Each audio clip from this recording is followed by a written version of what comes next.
Bizarre Reality Media.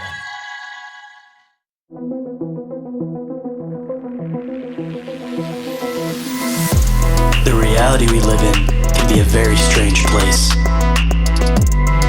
Most of the time, fact being stranger than fiction. How will we ever start to understand this reality we live in unless we question everything?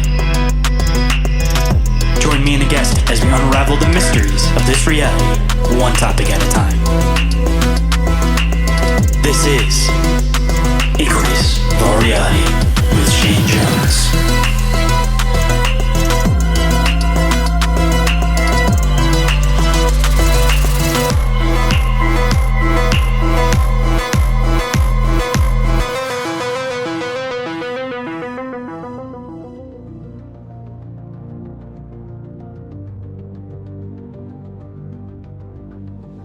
What is up, Inquirers, and welcome to the expanse of conversational exploration into the fringes of social norms.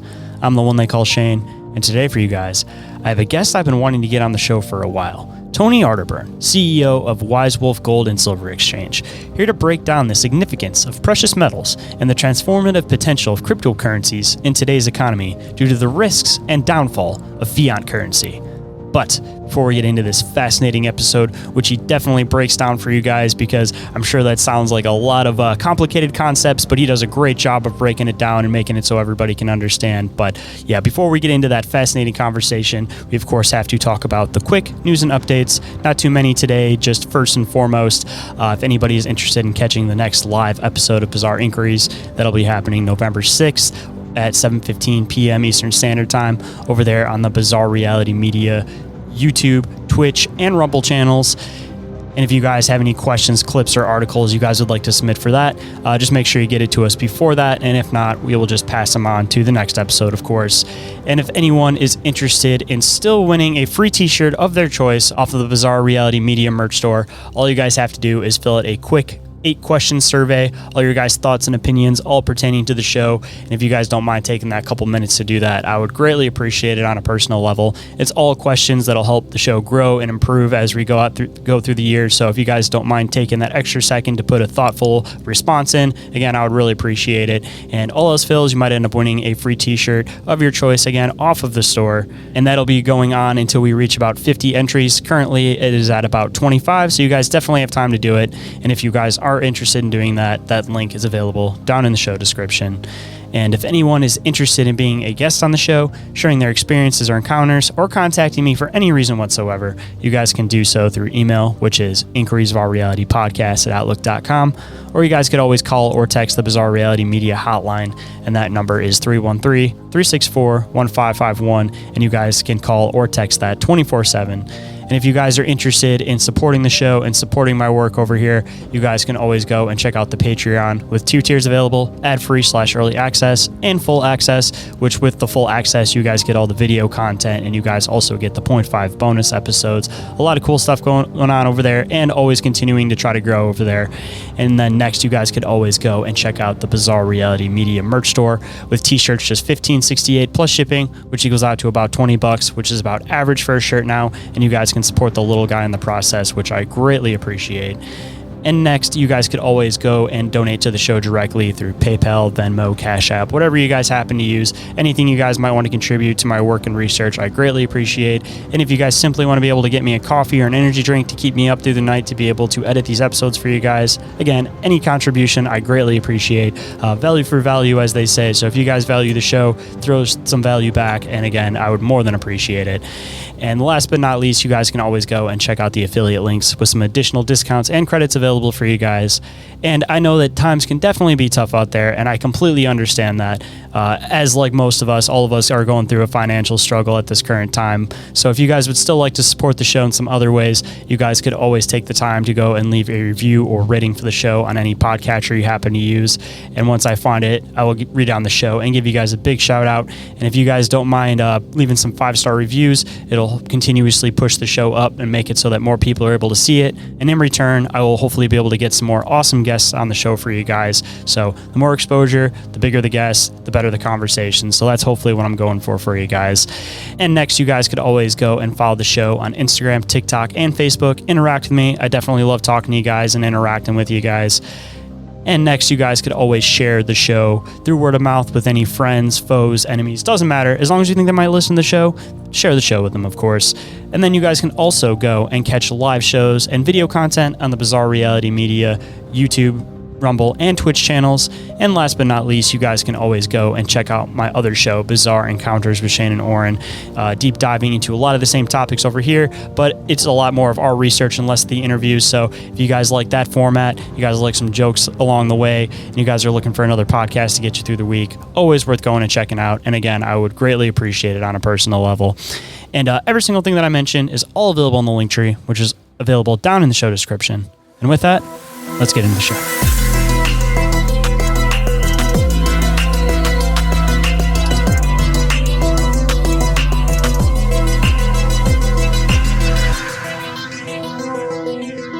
Please welcome to the show, owner and CEO of Wise Wolf Gold and Silver Exchange. Please welcome to the show, Tony Arterburn. How's it going today, man?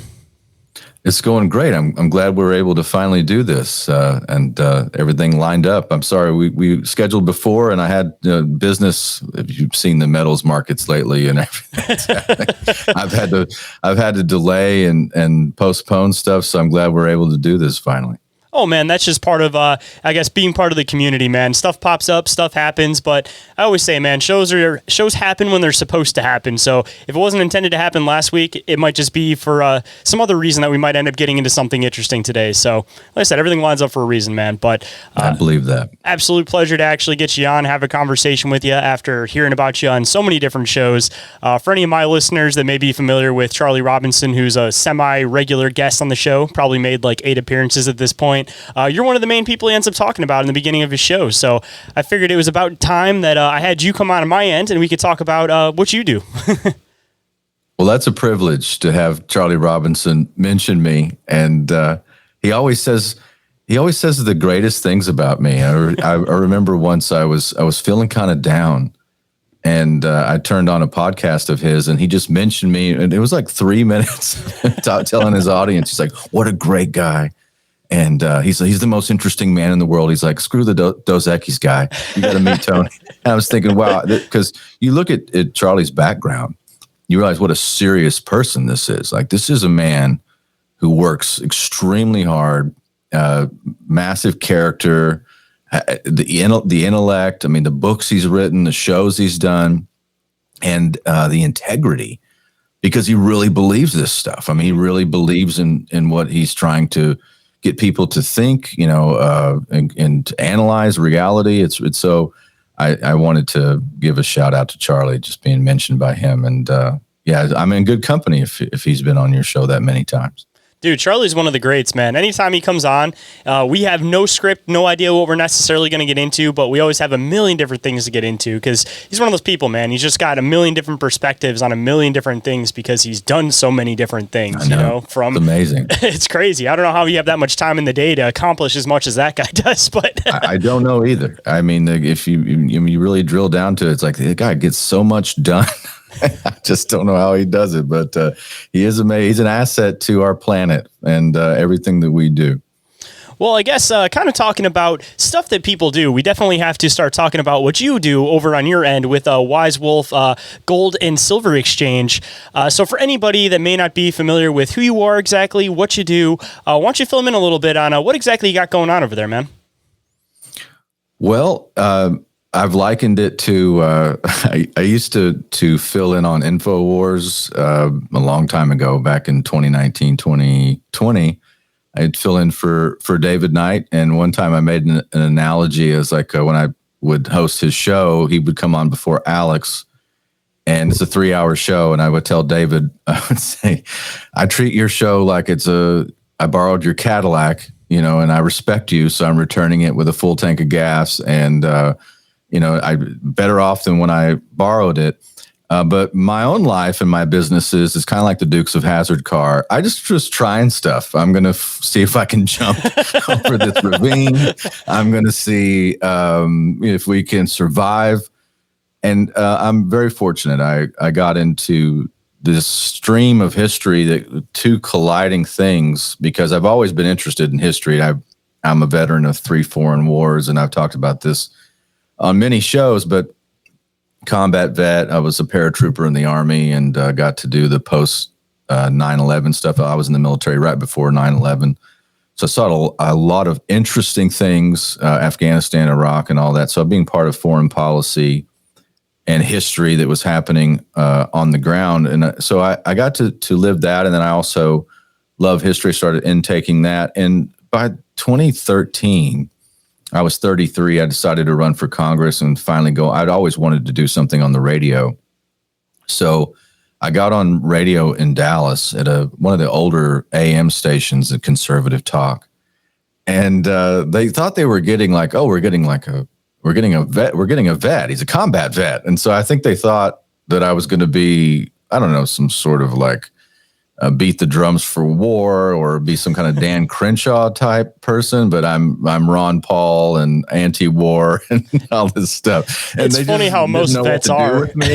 Like right before Trump, it's like right before, and I was talking about bad trade deals and having a border and not a new world order, all this stuff. And I got into the genre of what I do now early, and then just through God's grace, really, you can call it luck, but it's more or less like just, I think, I called it God's mercy or grace or whatever, just whatever lined up to where I realized that there's two things I'm primarily interested in, and that's hidden history, alternative history, parapolitics, and precious metals, and that really goes back to when we talk about the origins of the Federal Reserve or the creature from Jekyll Island and all that stuff, and how that's like the ground zero of all things that emanate into this strange world we live in now, whether it's bankers' wars or corruption or the deep state. It all goes back to fake money. So I was able to self-sponsor.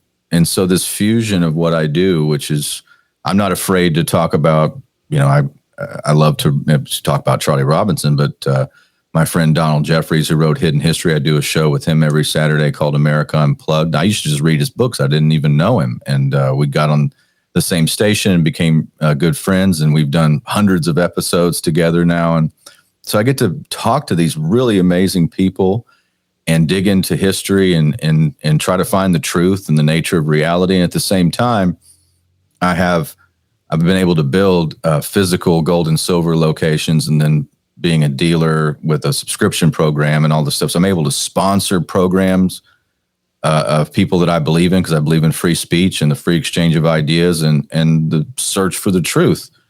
And so these things have gone together, and I'm surprised by it every day. But you have to think about how strange reality is with that, because you get into this realm of talking about what's, everything that's going on. Like Alex Jones is funny because I don't know if you listen to the podcast, Our Big Dumb Mouth, but they always play. Yeah, of course. Love that. Love those guys. Midnight Mike. I mean, it's my favorite show. It's my favorite show. And I listen to it. I mean, I'll let it play, especially at night, and I'll let it play just to relax to it. But they always have these clips of Alex Jones saying, it's all happening.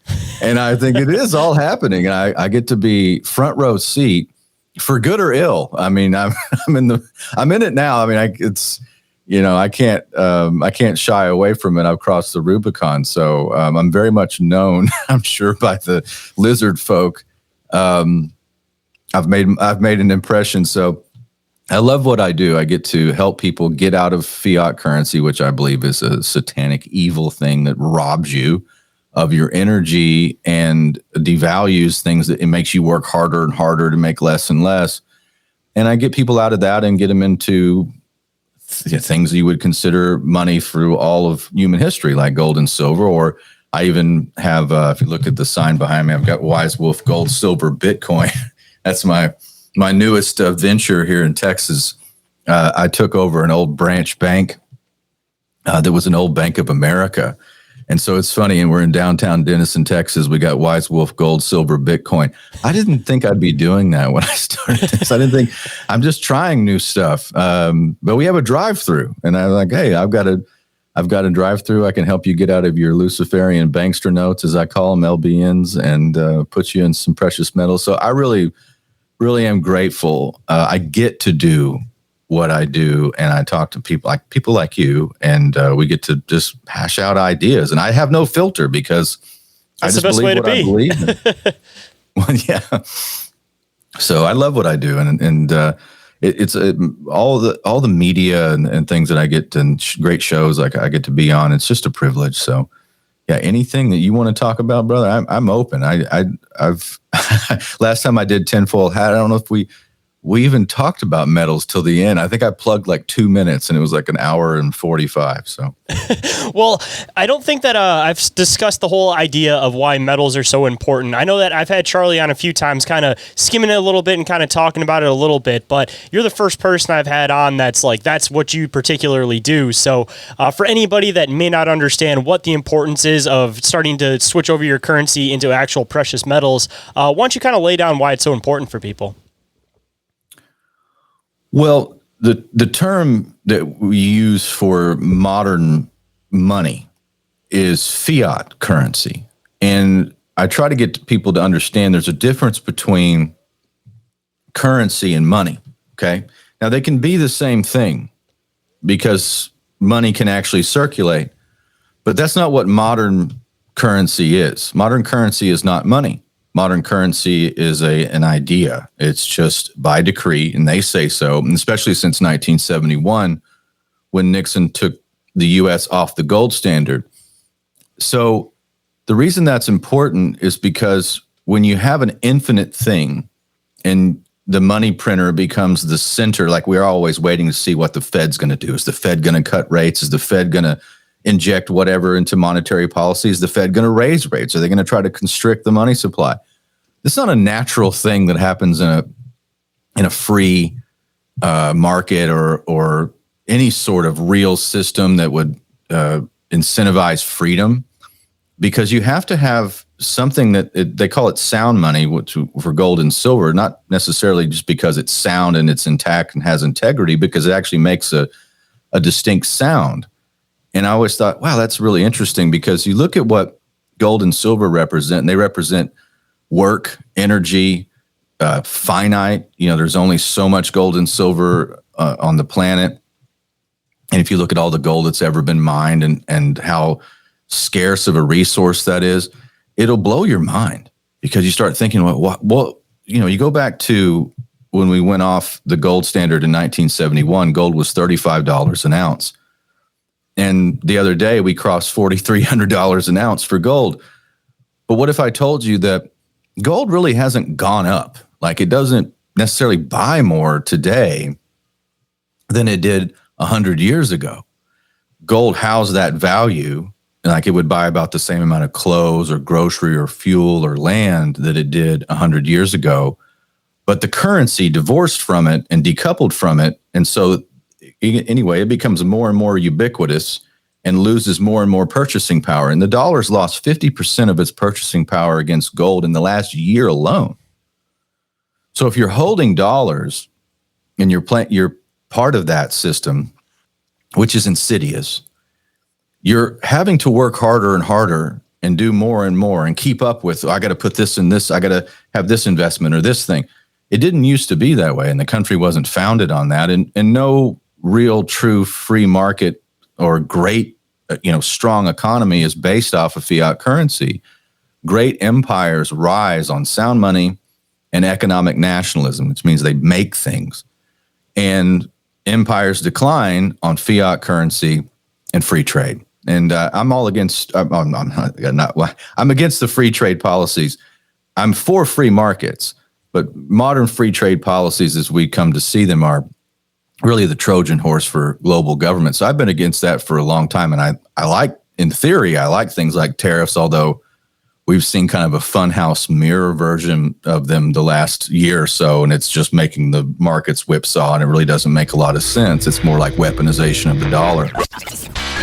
Hold on tight, guys. We'll be right back after this brief commercial break.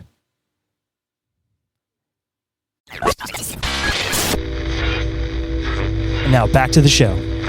But what gold and silver represent is the ability for you to go and do work or make whatever you make. And at the end of the day, if you house that in actual money, then you house that energy.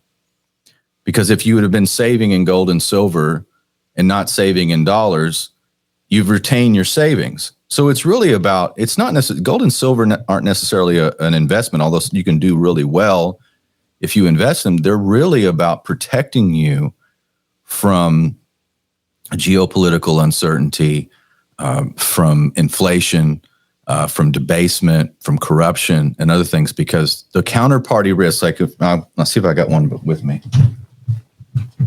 This is a gold American Eagle. It's 1 ounce of gold right here that I had on my desk. We bought earlier before the shop closed.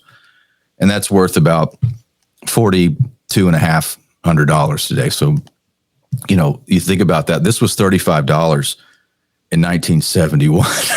So we've come a long way. And this houses your energy. This houses all of your work, and you put it away and just let it sit there. And I don't have a bank that's tied to this. I don't have to worry if the accounting firm that whatever multinational corporation uses is skimming or cooking the books or whatever. That's counterparty risk. You've seen an Enron, right? We've seen WorldCom. We've seen Lehman Brothers. We saw all that stuff. Or any just most of the stocks that are traded today are, we don't really know whether they're sound or not. But I've got this, and I know I've got $4,300 worth of value, give or take, right? So that's counterparty risk is resolved with me having the physical gold and silver, or if I have my own Bitcoin wallet that's not associated with an exchange, and I hold the keys. That's a big step in self-sovereignty. So I think it's an important part of understanding how money works, is then you kind of understand how reality works and how much of your resources and your energy have been robbed from you, and what they're able to do. And those who are in closest proximity to the money printer have an incentive to keep this system going. If you remember, Donald Rumsfeld famously went, and Charlie has this on the intro to his show on macroaggressions, we can't track $2.3 trillion. That was on September 10th, 2001. And Donald Rumsfeld said, well, we got this new office that we're going to put up at the Pentagon. And the next day, whatever hit the Pentagon, it was hit the accounting office. So, I look at the amount of corruption and the amount of lies that we have to wade through. Gold and silver and sound money cut through that a lot. They cut out a lot of the BS, and it's not a perfect world, because silver we've seen has been manipulated since I've been born. I mean, we just recently last week crossed silver's all-time high, and it was 45 years in the making. It took it that long to hit another all-time. And I can't think of one commodity that they did. But they really tried hard to suppress silver, and I think it's out of their hands now. I don't think they can do it anymore. So it really is a part of this story, like this stream of history that we're in, if you want to call it, or a fourth turning, right? There's a book called The Fourth Turning that came out in 1995 by Strauss and Howe, and it talked about how about every 80 years there's an upheaval, and there's 4 separate turnings, so every 20 years, but every 80 years the Romans called it the secularum, and this is major upheaval in society, and you can see that cycle going back through into the Great Depression. World War II was the last fourth turning. Before that was the Civil War, and before that was the American Revolution. So we have these turnings that are going on. Plus you add in things like Agenda 21 or Agenda 2030. And then you realize, hey, they're on some sort of cyclical, they're watching the timeline, they're actually reading into this and then trying to steer this thing. And you realize they call it a great reset. So right now, if and I do this all the time. So what I tell people is they put out these phrases like Great Reset, and they say you'll own nothing and you'll be happy and all the World Economic Forum, and they'll put little taglines out like that. But what does that really mean? It means that there's a great transfer of wealth, unlike anything seen in human history. And they realize that this thing that they built since 1971, which is the Fiat system, is built on lies and it's fake. And it's just growing. It's metastasizing, and it's in everything. I think supposed world assets, if you want to even call them that, are like 500 trillion. And then there's like 400 trillion in debt, or maybe it's just on parity now where it's about 500 trillion. Who knows? But it's bankrupt on paper. I mean, all over the globe, because all these governments just get into an issue, they hit the print button and they print more of their currencies. And so all these unfunded liabilities, all the rest of it. Meanwhile, those who know are scrambling to pick up what's real, what's finite. And you can see that in the central bank buying of gold. You can see that with Russia making silver a strategic reserve asset. At least these things are happening in real time. And the average person just does not see that. And it's not because they're stupid. It's just the system itself gets you not to look at that. I don't know if you've ever, I brought this up a bunch of times on other shows, but it always fascinates me. Are you familiar with a document called Silent Weapons for Quiet Wars?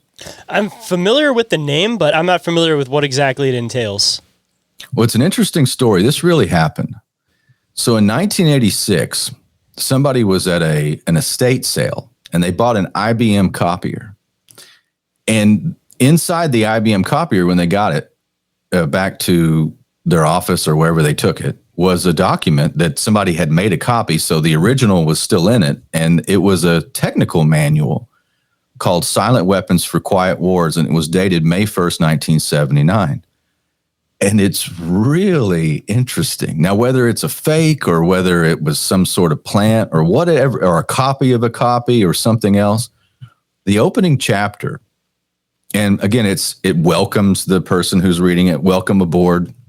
It's like an overview of, hey, you're going to join the Illuminati, and we want to show you what we're actually doing. And the first chapter is about money as energy, and how to extract energy from people by using fake money.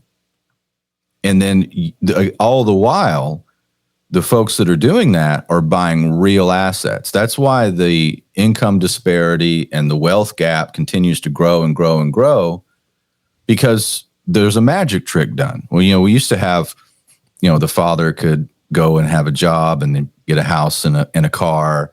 And, there was the ability for the wife to stay home. There was enough income, it was one income family and all the rest of that. That goes along with sound money or a production economy, the way that it was intended, especially post-industrial revolution. But they just, this sleight of hand where now everybody has to work, and you're working more hours and you're working more jobs and you're doing all this other stuff, and you can't get ahead because, well, that's the system. It's meant to do that.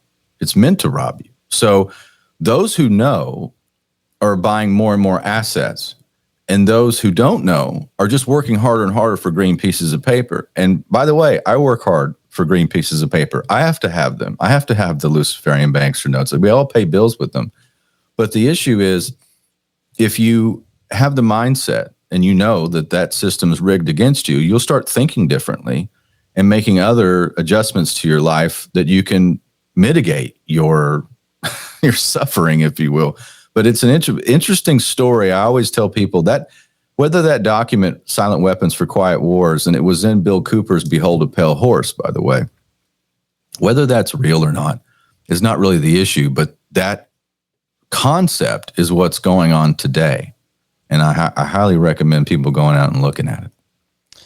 Say, that's one of the hard things too, is that when people are so fine-tuned into that normal schedule work life that you don't see these things, and they purposely try to set you up so that you don't aren't able to take the time to actually look at these things, because if people actually did take the time to realize it, they would realize that we're all essentially debt slaves to these people, and that the same way our government system functions is the same way that these company stores used to function, is that there's no real back to any of it. It's just a matter of, you can spend this money within our guidelines, within the products that we want to be able to give you. So it's already trapping you within this system. And again, people are always being pushed into this materialistic view of the world, that they got to be doing better than their neighbor, got to be doing better than this guy, got to be doing better than this guy. So they continue down this rat race grind to be able to keep trying to make more money, as they're losing the most valuable resource, which is time, which is, you can never essentially ever get that back. And you're trading it for this paperback currency that, as you're creating it and as you're getting it, it's depleting in value as time goes on, which goes into the whole thing with gold, that at least it sustains its value. Whether it was, like you mentioned, 100 years or today, it's worth the same amount of goods that it would be able to get transferred for. But if you had, $100 that you're saving up cash, not putting it in the bank system as they try to trick you to do so that they can invest it and collect interest on it, blah, blah, blah. If you're just sitting there holding all your dollars, it's essentially just going to keep sitting there and depleting in value. And a lot of the stuff that people are even tricked to investing into, which is, a lot of this updated technology, computers, cars, all this stuff, all this materialistic stuff that people are tricked into buying, that also just continuously depletes in value. So you're continuously working harder and harder to make more money to be able to sustain this lifestyle, as every single thing that you buy in that lifestyle is depleting in value and not holding anything. And you're just giving up, again, your one essential resource you can never get back, and that's your time. So key. And then there's a scene, and have you ever seen the second Wall Street, called Money Never Sleeps? Yeah. I love the Gordon Gekko character, especially in the original. Oliver Stone's dad was a stockbroker, and he made Wall Street, the original, in 1987 with Charlie Sheen, and it has Gordon Gekko, GG. And it's an interesting character. He talks in the first movie, there's some great taglines, and greed is good and all that stuff. And he talks about the magic trick that they're playing. Nothing's real. He says in the first movie, I don't make anything. I own. I don't produce anything. And I always thought that was interesting. But the second one is alluding to what you just said, because he goes to prison, and this is the time in the movie is set for like the 2008 financial crisis, and is right on the precipice of that. And he's on a subway with Shia LaBeouf, character, when he says, I used to think the most important resource in money was information. And now I realize it's not. It's time. It's time. And that the time is the most, we are working harder and harder, and we're separating ourselves from living by trying to keep up, like you said, and the materialistic, and what you buy depreciates in value, and the leverage. Every time you swipe your credit card, that's debt creation that creates new currency. Every time you get a home loan, that's not a reserve pulled from somewhere. They make that new currency units up. So that's new currency pumped into the system. That's the system which we live. We used to have fractional reserve banking, which is bad in and of itself. It's like, well, I've got 10% of deposits, and I can loan out, if I got $1 million in deposits, I can loan out 100 million, or whatever it is, or, even if it's times 10. But they don't even do that anymore. And that's why I looked at the headlines on Drudge today. $38 trillion that the United States owes. That's just what we know of. That's not the unfunded liabilities. That's just $38 trillion. We had $1 trillion in debt every 90 days. Now, when I was born in 1979, at the end of 79, the country, the U.S., it had taken it from 1776 to 1979 to go almost $1 trillion in debt. So we're about $1 trillion in debt when I arrive on the planet. And now we go $1 trillion in debt every 90 days. So the system itself is unsustainable. You talk about the debt load, the amount of liability, the amount of leverage, and that's a key word in all of this is leverage. You have to pay a price for that eventually. And we've used the dollar, we've weaponized it. We have 40 different sanctions on 36 different countries, probably more now. Trump's certainly using the dollar as a weapon, threatening the tariffs, or if people don't use the dollar, other countries. But the other countries are de-dollarizing it at an alarming rate. And so as this happens, what we've come to understand is this stability in our currency will be tested and is being tested.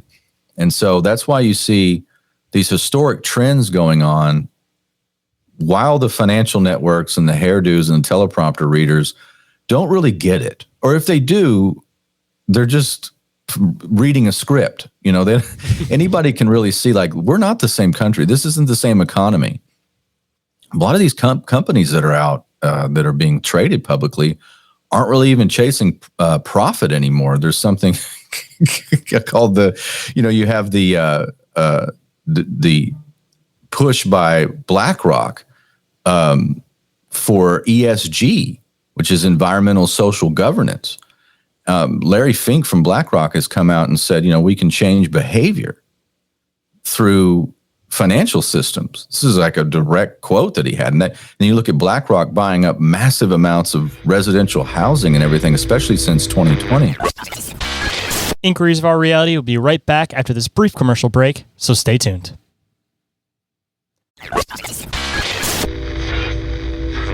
And now back to the show.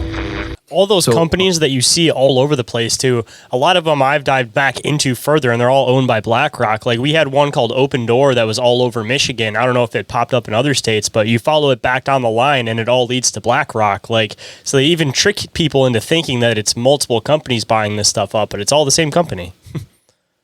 Well, yes. And so much of the dynastic banking houses, such as the Rothschilds and others, I mean, this is generational wealth that owns so many of the holding companies and banking institutions. And it's like going back to World War I. We have this mortal enemy. We have to go fight the Hun. We have to fight the Germans, and the propaganda that was put into that. And meanwhile, in the United States, the head of the central bank, the first head of the central bank, the Federal Reserve, was Paul Warburg, and his brother was Max Warburg.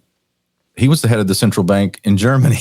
So, a lot of it's like the inside baseball. The bankers' wars continue. They fund both sides, and it's not really about the propaganda or whatever is spewed out. This is about control. This is about reshaping society how they see fit, whether they're funding communism or whether they're funding fascism. To them, it makes no difference. It's just about a game and resources and what they can control. So I try to, I dig into that on my show every week. And, there's something in my wheelhouse. I'm constantly thinking about it. So it's interesting, we're watching this massive transfer of wealth happen now. And, before COVID 1984, the greatest transfer of wealth in our lifetime has been free trade. And that's one of the things when I ran for Congress, I talked about that. I said, look, we're the average worker, the wages go down, but the multinational corporations, their profits are through the roof. And we're putting American workers in some sort of Darwinian contest of survival of the fittest. And we're, using slave labor overseas and pushing the products back through here without an entry fee and all that stuff. And that's not the way the country was designed. I mean, the second act out of Congress in 1789 was the Tariff Act. It was the second thing that we did to protect a fledgling manufacturing economy in the early 19th century. So it's interesting to see that was the greatest transfer of wealth. That's why we have a rust belt. That's why it's rusty. All those jobs left. Ross Perot called it a giant sucking sound. So that was what's going on, especially after the fall of the Berlin Wall and the fall of the Soviet Union, was this massive globalization, and the manufacturing capability, really the heart and soul of America, was just put elsewhere. That we pawned America's soul. And that was a great blow to the American Republic and to the strength of our country and our economy, and the fact that we stopped making things and went to a consumption economy. But the true transfer that would blow your mind is what happened really 2019 to now. 80% of all the dollars ever created were created in the last 5 years. So from all the part of our history to now, the last 5 years have seen the 80% of all those dollars ever made. And these are made on a screen, by the way, because you can't, there's not enough paper to print $1 trillion. Like if you wanted to print 1 trillion $1 bills, and let's say you say you could do it, and you could you take them and you stretch them end to end. They would go 93 million miles. They would go to the sun. That's if you believe there's a sun and like we're not on a flat earth or whatever. And people are like, there's a firmament. I'm like, I'm just saying, I'm using the measurement. Theoretically. Theoretically, if the model holds, then we can take, a trillion of these $1, lay them end to end, and they go to the sun. So, I mean, these are numbers like in time, how long do you think a trillion seconds in time ago was? How many years? Just off the top of your head. Dude, it's one of those weird things where when it comes to these numbers, it's like people don't think about like a million is a million thousands. Like it's kind of hard to like break down in your head because you're just seeing these numbers on paper. But I'm going to assume that it probably was at least a couple hundred years ago, right? It's 32,000 years. 32,000 years. Yes, I'm way off.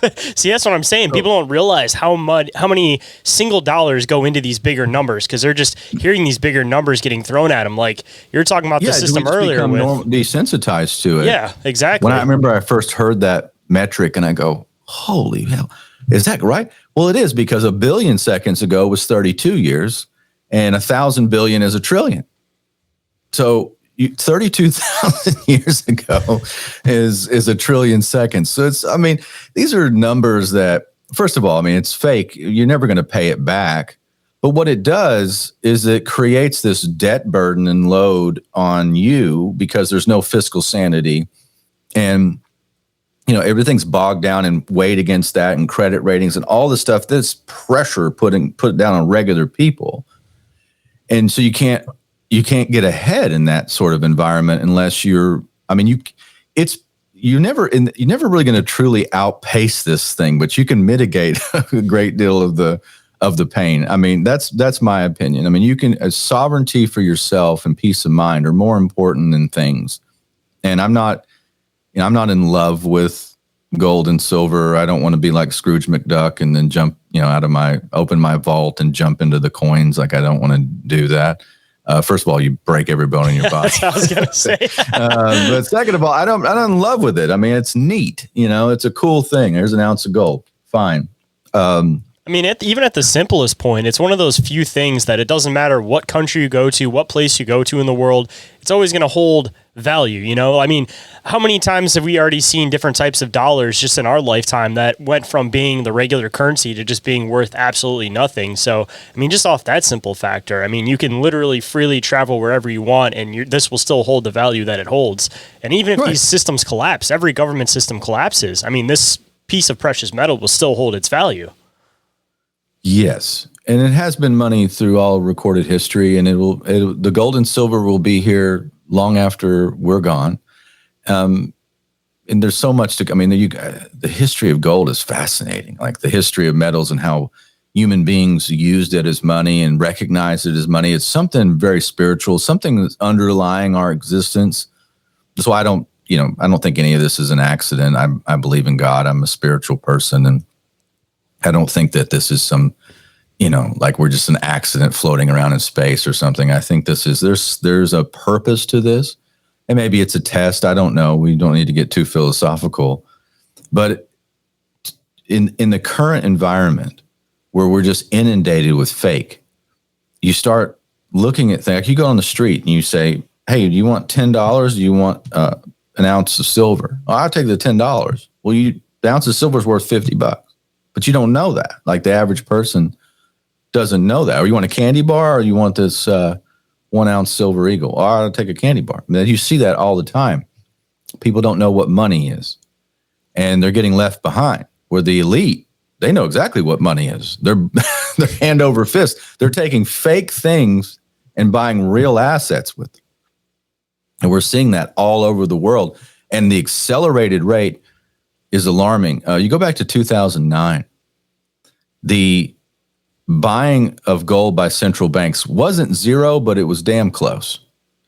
And after the 2009 crisis, the GFE or whatever, the great financial, or GFC, Great Financial Crisis, not the girlfriend experience. Sorry, I didn't mean to mess that up. And that's when they realized that, the dollar system's on its way out, so we're going to start stacking. And they've been doing that.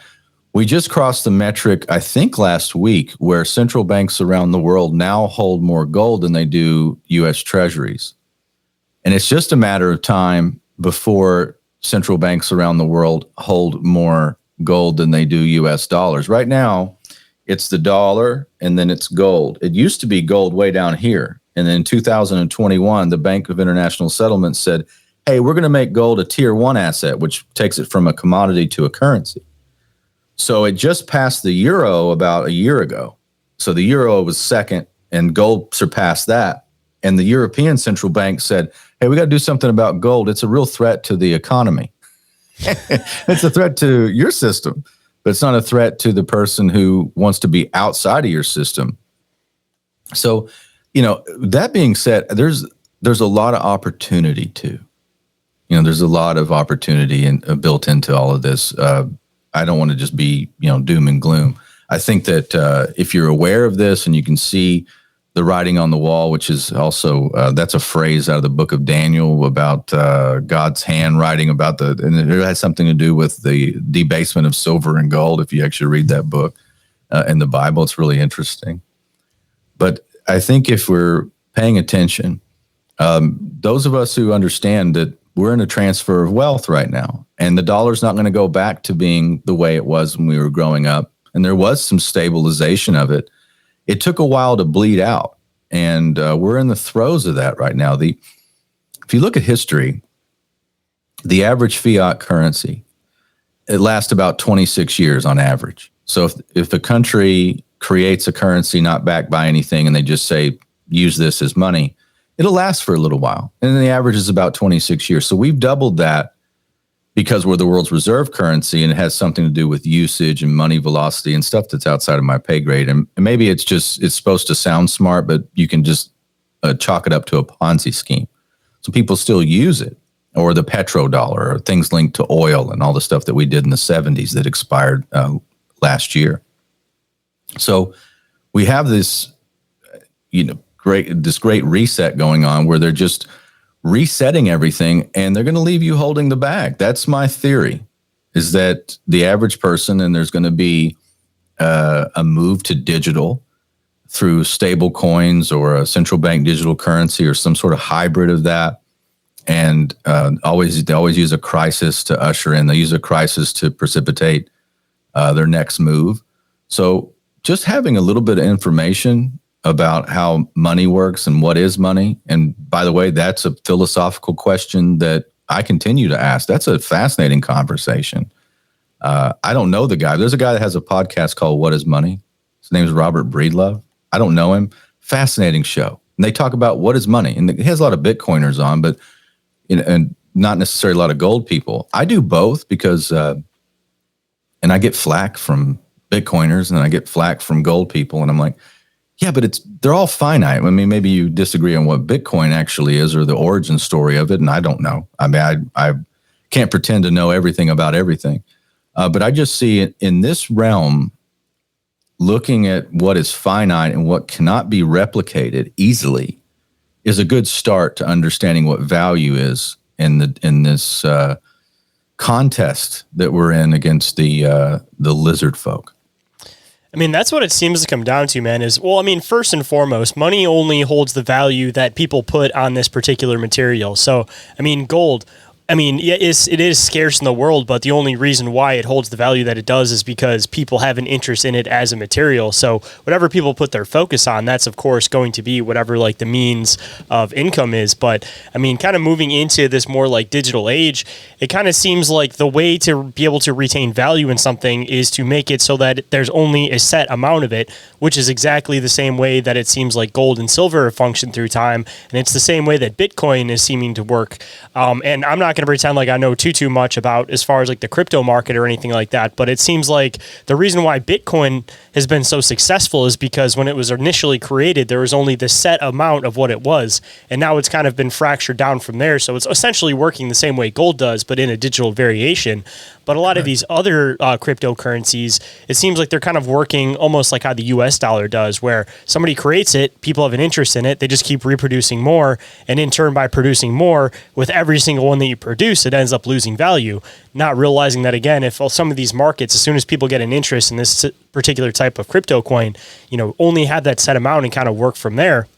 But that seems to be where this hard spot is really coming in with crypto, that it seems like the main one that's actually holding any value is and forever will be Bitcoin.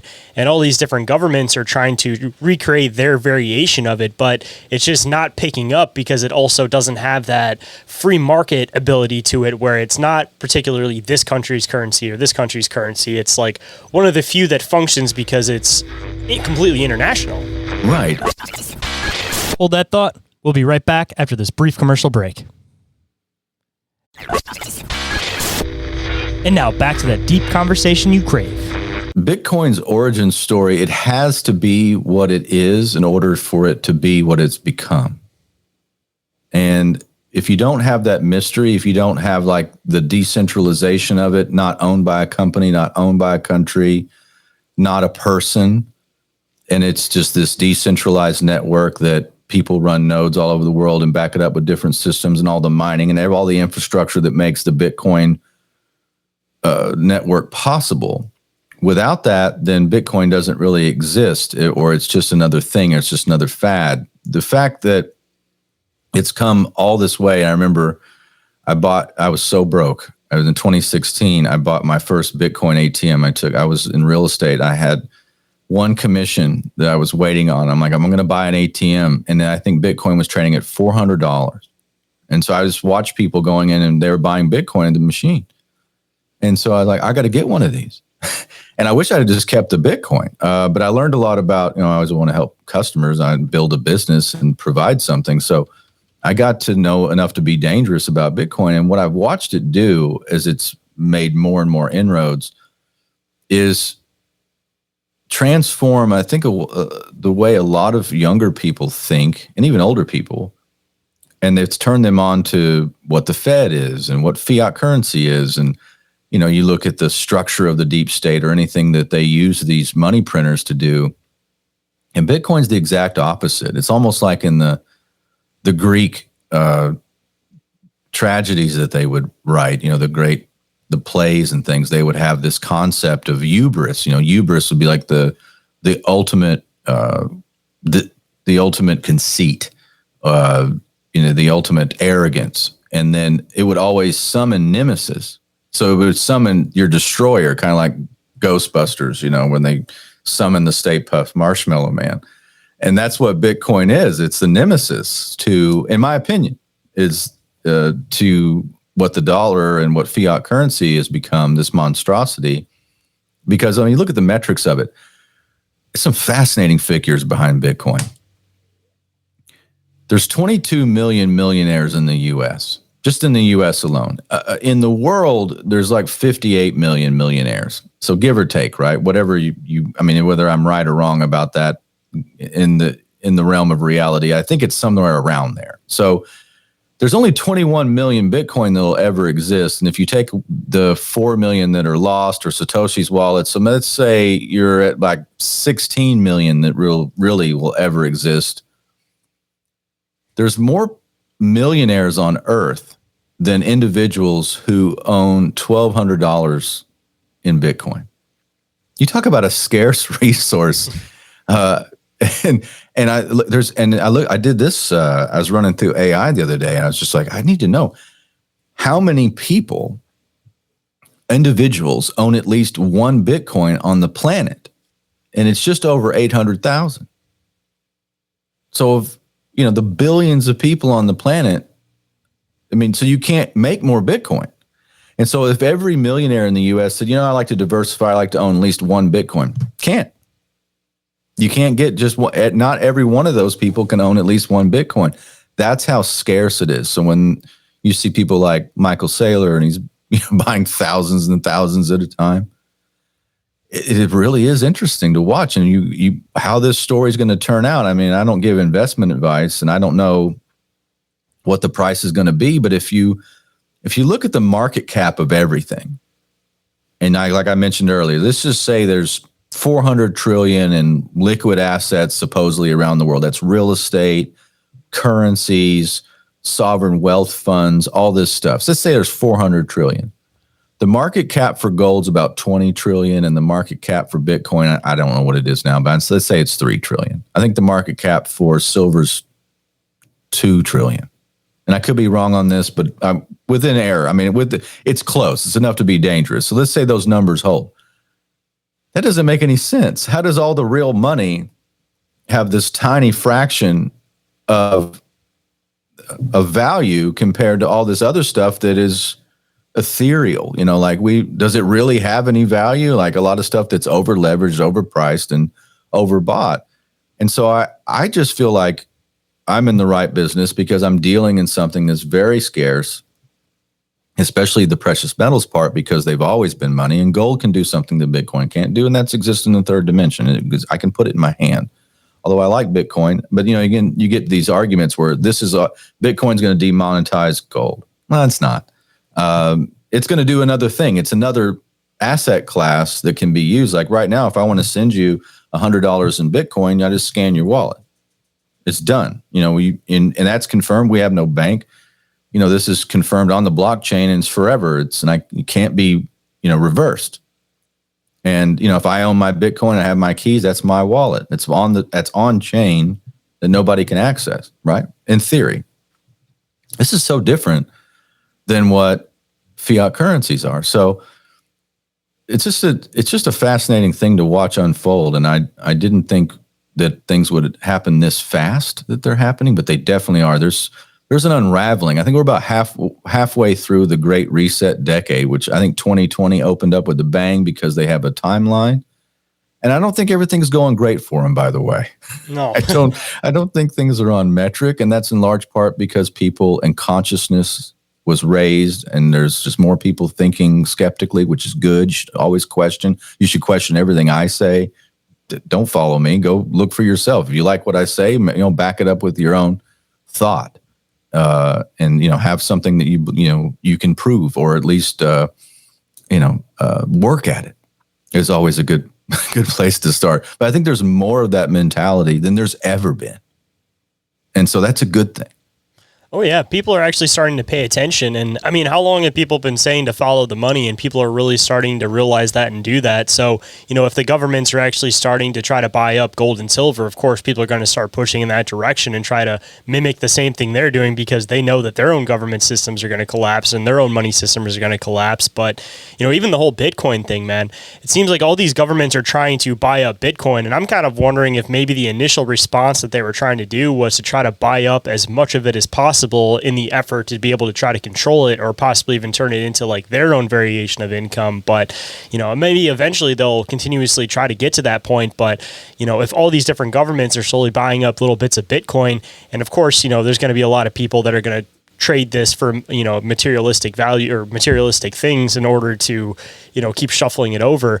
I mean, I'm hoping that you don't get to a point where essentially they're able to fully control it, and it just becomes another one of those things like gold and silver where, only the certain people that have the ability to control it are able to control it. But maybe at that point, we might be able to create some other form of system that works the same way that Bitcoin essentially works. And maybe it's one of those matters that it doesn't necessarily matter which particular income you're using. It's mainly just what people actually want to put self-value in, because when you're talking about these digital things, it's a lot more different than like the physical aspect, because it's not something you can touch. So it's, in the most literal sense, only the things have value that people actually decide to put value in. So, if we ever get to a point as a society that they end up buying up all the gold, all the silver, all the Bitcoin, if we just stopped playing on that system and started going back to trading and bartering with like bottle caps or whatever the hell else we wanted to use, I mean, that's definitely the system we could be living in, because, that solid piece of, metal, that solid piece of, whatever you happen to have in front of you, I mean, it only has the value, I guess, that you could do with it. But when you get to a point where, you can basically just trade your time and effort for whatever you're trying to switch over. I mean, we could essentially even get out of that system if they eventually find a way to control that too, because it seems like it's inevitable that these systems are going to collapse, and that is going to become like the main means of income again. But of course, they're going to try to push for the digital, because they want, again, people to not have that physical, tangible anything anymore. Well, I agree with that. And they've tried many different ways. I think at the end of the day, human beings, and that's why communism doesn't work. It worked for a while for the elites that run it for a while. They're always backed by the richest people in the world, by the way. Little side note of history. Communism is always funded by the wealthiest of the wealthy. But they make these systems and they're defunct. They're meant for an enslavement system. I think that's what the Soviet Union was like a proto-globalist model.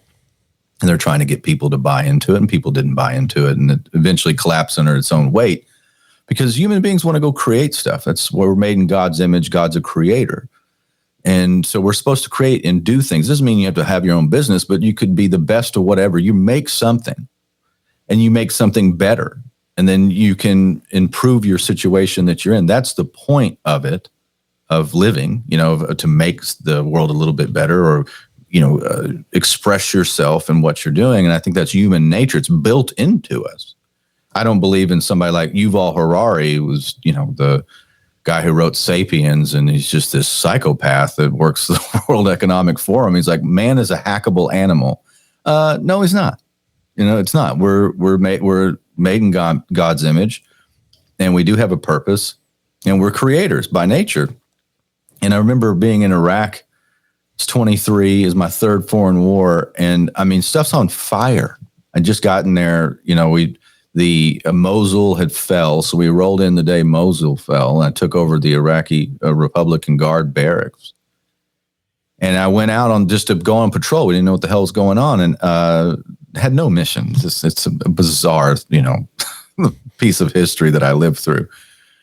And I remember this Iraqi kid came up to me, and it's like 100 and something degrees, and he has a little box, and he pulls out, and he's got ice, and he's selling bottled Pepsis.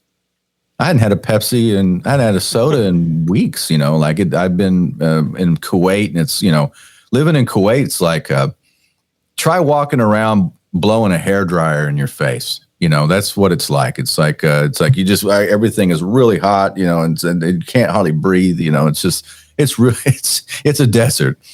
And I got there, and then people were just setting up.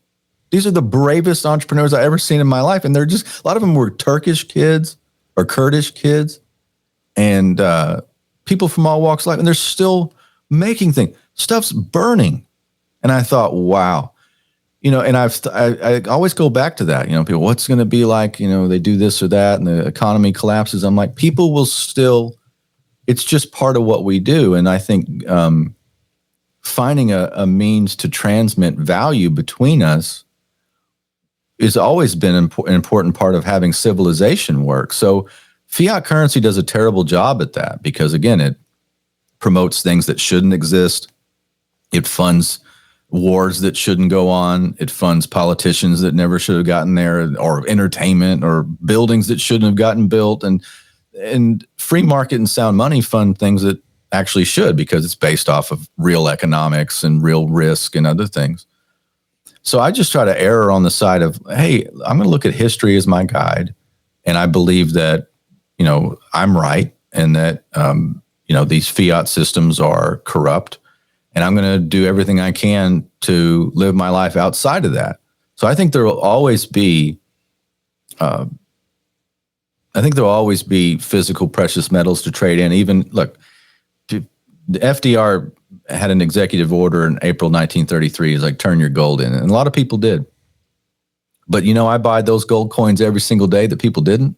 Those pre-1933 gold coins. I love that. Every time I see one, I start laughing.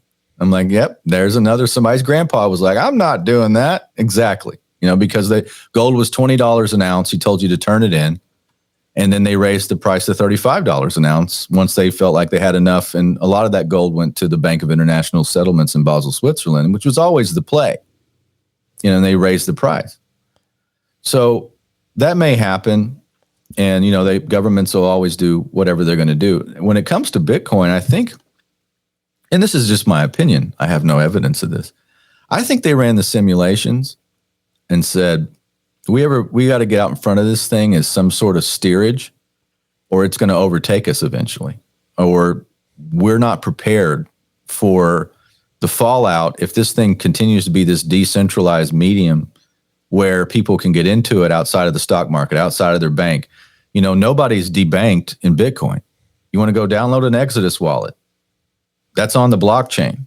You had your 12 phrases, you got your 12 words, you're done. That's as simple as that. You own your Bitcoin, and no one can tell you that you can't have a wallet. That technology exists right now. I think they've just run the simulations enough to where they're like, that's why the BlackRock ETF, I think, was so important. Not that I support it, but it gets average, people that were just investing and want to dabble and don't understand Bitcoin, they get into Bitcoin. So I thought that was a huge, whatever that is. And then you have, Larry Fink from BlackRock walking around saying Bitcoin's going to go to 700,000. He's saying that in Davos. And I'm thinking, okay, so Larry Fink says Bitcoin's going to go to 700,000. And I did the math and I'm like, oh, that means that it would have the same market cap as gold. So there's all these weird little things they throw out there. I'm like, so why that number? Stuff like that. I think at the end of the day, the fiat system and everything that's built since 1971 is going to have to be reset. Again, they call it a great reset, whether that's revelation of the method or the same principle of, you have to accept it karmically, they told you, and something like that on a spiritual level. But there is a transference of wealth, the likes of which we've never been seen before on this planet. It's happening in real time. And I'm privileged to be able to talk about it. I don't have all the answers, but I do think that you're better off studying this. If you want to live a better life, I think you're better off studying this and understanding it than if you didn't. Oh, yeah, I definitely agree. And at least the good news, at least kind of going into what you were mentioning about when they tried to essentially trick people into selling them all of their gold and their silver. The good news is with Bitcoin that it seems like the majority of the people that exist in that market are already anti-government system to begin with. So, as soon as they try to reach out and do something like that, it seems like that's going to be the exact time that everybody pulls everything a little bit closer to their chest. So right. Hopefully it's a matter of we've gotten to a point where there's so much information out there. There's people that don't even want to be aware of this stuff that are already kind of hearing at least little whispers of things. If there's enough information that's getting thrown out there, hopefully people will become aware enough that history won't end up repeating itself, because we'll all be able to push against it as soon as we start seeing these steps of it starting to repeat itself, especially when it comes to any of these currency systems. These are some of the most important things to make sure you pay attention to every finite detail of it. And if you see the market start to shift, you got to get ahead of it before the market gets way ahead of you and you're stuck in the same spot that you are currently trying to catch up when you're never going to inevitably catch back up to it. Exactly. And if you price things in gold, like if you price the S&P 500 against Bitcoin, it's like, whoa, the S&P 500 did not do well. Or if you price it in gold, it's like, wow, I did better just holding gold.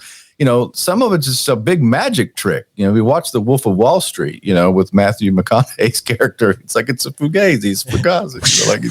It's not real. So, it's funny. I hear this all the time from people. They're like, oh, Bitcoin is just getting people used to digital currency because they're going to usher in the CBDC. I'm like, well, if that was the goal, they screwed up really bad, because you've created this subculture of young people that are like, hey, I know what the Fed is now.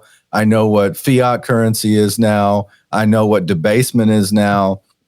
And you think those same people are going to be like, oh, yeah, I love your CBDC. Thank you, sir. You think you did. If that is the case, then they just did a terrible, terrible thing. And a lot of people said, oh, they're going to buy all the Bitcoin and they're going to sell it. It's going to destroy the price. I don't see that either.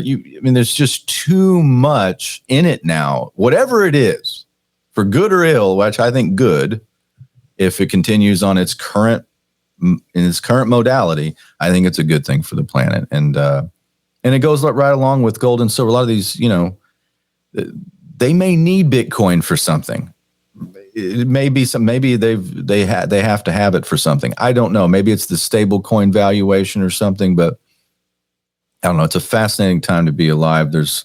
It's a lot of peril. There's pitfalls and tripwires everywhere, but I think opportunity too. Oh yeah, definitely. And I mean, just to point this out, man, talk about how weird it is that in your lifetime and even in my lifetime, because I mean, I'm assuming, you're born in 1979, I'm 1994. I mean, we've already seen this whole idea of everything being physical going into digital, and we never thought that it would shift this quick. I mean, just even back 90s, early 2000s, like it wasn't to the point that it was now.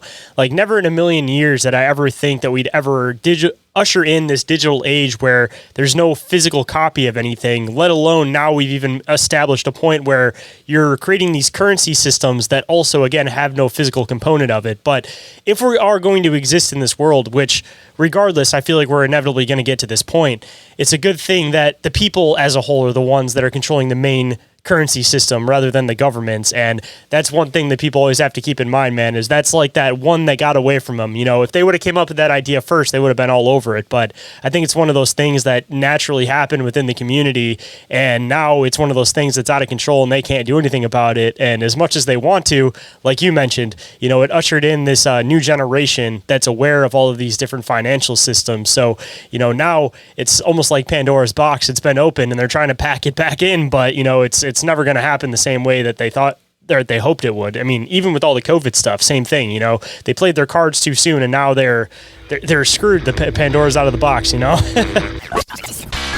Inquiries about reality will return after this quick commercial break. And we are back.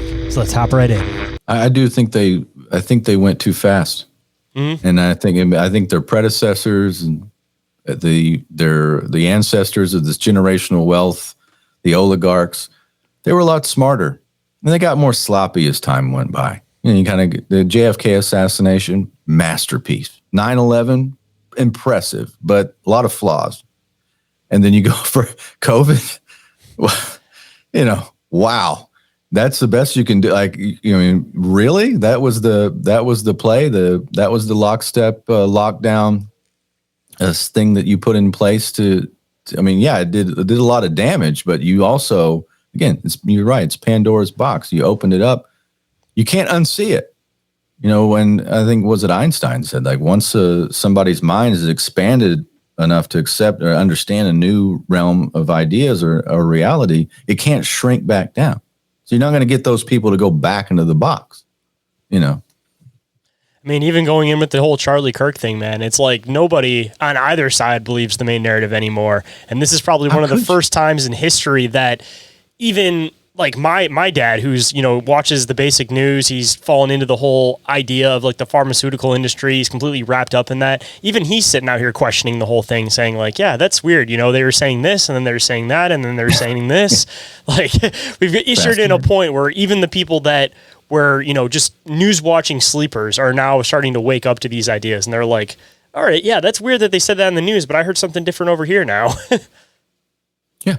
And again, the even normies, they've just pushed too much and they're sloppy. It's like, the transcript of the Robinson guy that was supposedly their patsy they put up, whatever if he's even real, but the conversation that he was having with his significant, whatever that is, if you read that, it's just like, this is AI. Yeah, nobody talks like that. It's like nobody perfectly typed out. It's like you leave every aspect of the case is covered, where I was, what I did, how I did it, where I'm going.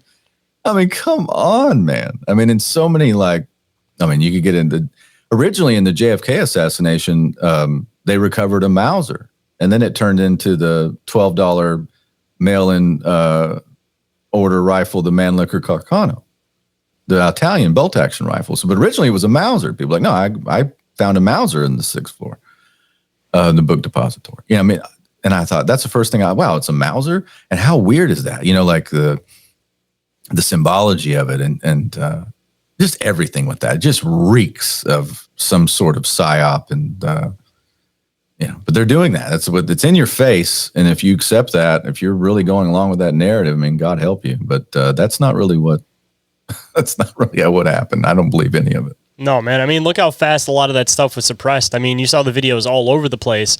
I mean, I don't even think anybody's really dived into the fact that I'm pretty sure that with all the different video footage that everybody is showing, just like the JFK thing, it appears like there was two different people in two different locations up on the rooftop. So, I mean, it's one of those things that just like JFK, just like this, you see history repeat itself. And the second time it repeats, you're like, all right, well, why does this seem like it's just like this? And also, if you look into what these people were talking about, it's all stuff that's against the CIA. So kind of weird that they would take an interest and all of a sudden something happens to these people. And I mean, I've been even pointing out the fact, two birds, one stone, man.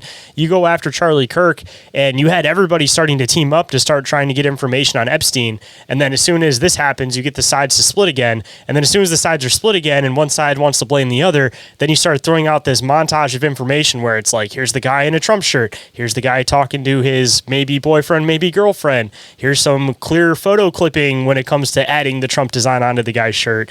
So it's like, you see all these calling cards, and now, again, it seems like everybody's aware of the calling cards, so now they're just trying to throw more stuff out, and it's just, essentially, they're just turning it into this cluster of information where I feel like they had a different purpose for it, and now they're basically just trying to throw as much as they can on it so that nobody knows which direction to go, and then bury it, because it clearly didn't work in the way that they intended it to. The blowback from this, I think, from the assassination of Charlie Kirk, and I didn't, follow. I was on the same station as Charlie for a while out of San Antonio, and I would have loved to have talked to him. I don't think I'd agreed with a great deal of his politics because, especially originally, but he's a kid. He's a kid. I mean, he had years. He was starting to, I think he was starting to see some things, especially with Israel and other things, how he was talked to, and just for being skeptical on, should we have a genocide?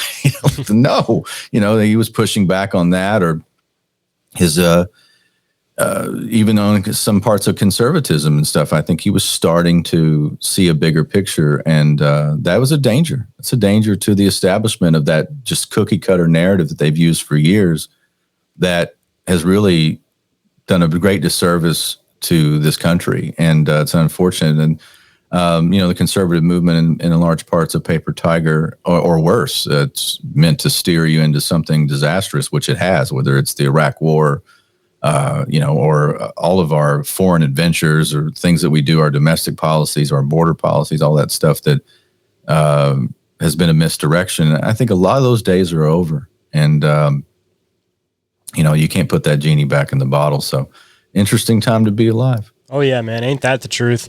And I guess with that, man, before we get into the point where, we can tell everybody where they can go and start possibly getting some packages from you, getting their own supply of gold and silver, I first, of course, want to do some words of wisdom. So I know you've been kind of talking some words of wisdom throughout the episode, but if there's any words of wisdom you want to bestow on the listeners today, man, what might it be?